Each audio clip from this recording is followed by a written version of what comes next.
Roll, rolling. So the motor sector is one of the sectors in the country, or the manufacturing sector as a whole can be termed as one of the sectors that has been cited to not give as much as it needs to be done. And that's why the Jubilee government, or the government that is in place right now, has placed it under the big four of its most important priorities that it is currently focusing on. Well, I am joined right now by Mr. Ababu Namwamba, who is the CAS for Foreign Affairs, who will try to explain to us a few things concerning this sector and just to bring you into the topic. First of all, there have been concerns from most people who are saying that we are going so much for the exports, for the imports and forgetting about the exports. What is your take on this? I don't think that is true. We live in a global economy, and in a global economy, there is free movement of goods, services, of people. And Kenya is doing very well in terms of balancing imports against our exports. You may want to know that we have just signed some very important protocols with China that will allow a very large volume of Kenyan agricultural produce into the Chinese market. And when you talk about the Chinese market, you're talking of a market of almost 1.5 billion people, the largest single block of a market on the face of the earth. And it is a market which we are very confident that we will increase our volumes there. And so we want investors to set foot here. In fact, the reason why we tell motor makers, for instance, last year the president unveiled a partnership with Peugeot from France, is that we can reduce the number of finished products that are coming from outside so that we can have local content in whatever these large multinationals produce. So we are running a very balanced arrangement, and of course this is very much in line with the president's drive to expand our manufacturing sector, grow the economy, and grow new jobs. You have mentioned that the partnerships that we are having with the Chinese people, and part of that concerns from people is the number of goods that are coming in. We find that we have substance, we can't say they're really fake, but substandard products that are coming into our country. We are going outside there, we are giving our best, but on the other end, we're not getting as much in terms of standards, the right standards for the products that you're getting. What is your take on all of this? Jemo, I've just come from China, and I can tell you that I've visited some Chinese establishments. I was hosted at Huawei the other day, the telephone, the IT company.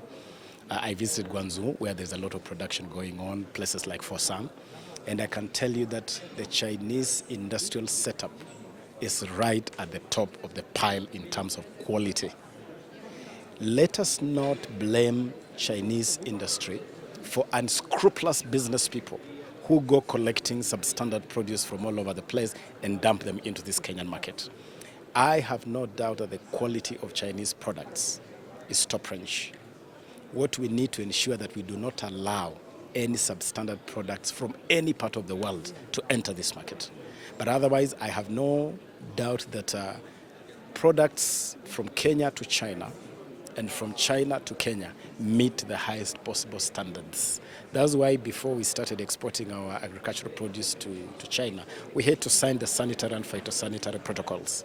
And similarly, any products coming into this market from China go through the regulatory process, including the work of the Kenya Bureau of Standards. Well, we are talking on the manufacturing sector. We are now on an African scale talking about the Africa Free Trade Area. Maybe are we placing ourselves at that point that we can be able to trade and gain as much from Africa than looking on the other side, or maybe China, because the market is already here.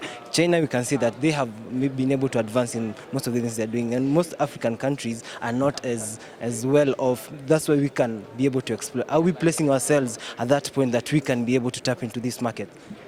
Jemo, you need to know that the spearhead of Kenya's foreign policy is what we call Afrocentricism. Kenya runs an Afrocentric foreign policy. Afrocentrism means Africa first. Our focus is on Africa. That is why it should not surprise you that Kenya led Africa in the signing of the African Continental Free Trade Agreement. that is just about to turn the African continent into one huge, seamless 1.2 billion people market, from Cape to Cairo, from Mombasa to Lagos. Kenya is right at the heart of driving that agenda. President Uhuru Kenyatta has announced to the world that Kenya is open. Our borders are open, our doors, our windows are open to Africa. And the president has told Africans, come to Kenya, set up business in Kenya. Let us trade together. That is Kenya's foreign policy. And even as we seek to do business with China, with Germany, with Japan, our primary focus is Africa. Afrocentrism is the centerpiece of Kenya's foreign policy. Thank you very much, sir. Thank you very much. Well, there you are, Ababu Namwamba, who is the CAS for the Foreign Affairs, who's just giving us take on some of the few things that are happening here. This being the first auto parts East African trade fair that is currently happening here in Westlands. And again, the auto parts is the first one. It has brought together people from a lot of countries, including Germany, including China, including Slovenia, who have come here so that they can show the parts or the motor vehicle parts that can be ready to put into our market so that we can get as much from it. Well, from here at the new service center where the Auto Parts East African Summit is currently underway,